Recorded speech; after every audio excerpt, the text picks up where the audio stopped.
Hello friends, welcome to my channel Mivansh and Savi फड.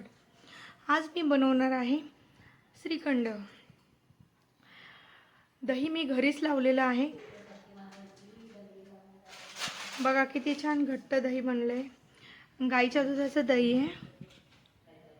त्यानंतर ते दही मी एका रुमालामध्ये बांधलं, त्यामधलं सगळं पाणी काढलं.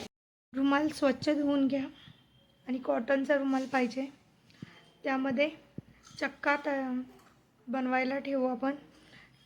ते दही दिवसभर बांधून ठेवायचं, म्हणजे पाणी असं निथरून जातं सगळं.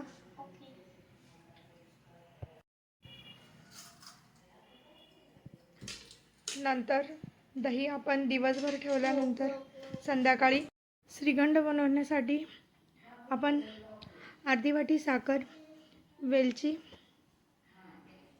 घ्यायची.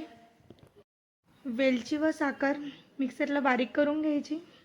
त्यानंतर जो चक्का तयार झाला आहे तो चक्का मिक्सरला बारीक करून घ्यायचा व्यवस्थित. साखर, वेलची आणि चक्का मिक्स करून घ्यायचा आणि रेडी आहे आपलं श्रीखंड. खूप झटकीपट होतं. बघा किती छान दिसतंय श्रीखंड. तुम्हाला जर माझ्या रेसिपी आवडत असतील तर लाईक करा, कमेंट करा आणि चॅनलला सबस्क्राईब करा. थँक्यू.